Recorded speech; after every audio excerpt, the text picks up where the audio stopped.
Senator from Texas. Mr. President, over the next 2 weeks, more than 7.5 million Americans will fly to see loved ones and to celebrate the holidays. A record number. This is no easy feat. A seamless travel experience depends on airlines, on air traffic controllers, on airport managers, on TSA screeners, all working together for the aviation system to run efficiently during times of extreme strain like the holiday season. At the center of this effort is the Federal Aviation Administration. But there's one problem. The FAA's authorities are set to expire at the end of the year. Without the FAA extension, air travel and air cargo for those counting on quick shipping during Christmas and New Year's will be severely impacted. At the moment, we face a potential challenge of not extending the FAA's authorities because of the objections of a Senate Democrat. This is irresponsible and, frankly, bad for the safety agency's ability to operate effectively. For the past year, Senator Cantwell, the chairman of the Commerce Committee, and myself have worked to pass a long-term FAA authorization.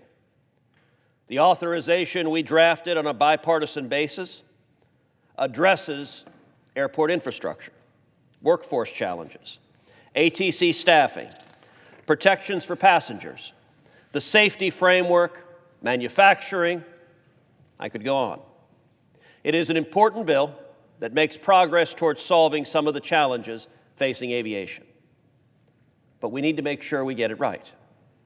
We now find ourselves having to pass a second short-term FAA authorization in less than 6 months, without even having gotten a bill through committee.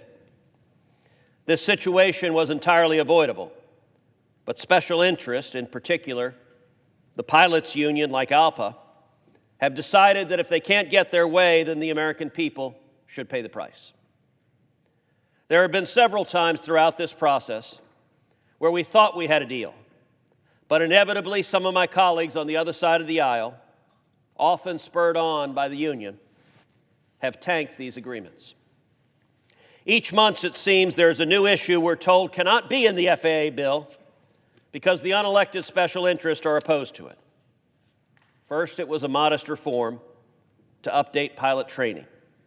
Then it was raising the retirement age for pilots. Imagine telling a perfectly healthy 66-year-old pilot who wants to fly, no, you can't fly anymore because your union has decided that younger pilots, with a lifetime of union dues still to pay, are more important than you are. What next will unelected, unaccountable special interests tell Senate Democrats that we're not allowed to have in the FAA bill? Let me be clear. Short-term extensions are not good for the FAA. This extension until March should be the last extension. I am not satisfied with kicking the can down the road. I don't presume to speak on behalf of my partner in this effort, Senator Cantwell, but I'm certain that she doesn't want to continue kicking the can down the road either. I would prefer that we pass a serious multi-year authorization, such as the bill Senator Cantwell and I agreed to in June. But unfortunately, in the months since that stalled markup, we have not made substantial progress, and we still have numerous outstanding provisions. I'm very concerned that given the time we have, the limited progress we have made, and the constant moving goalpost in bill negotiations, that we're getting to the point that we will be forced to extend the FAA's authority until 2025. I don't want to do that. I don't think Chair Cantwell wants to do that either.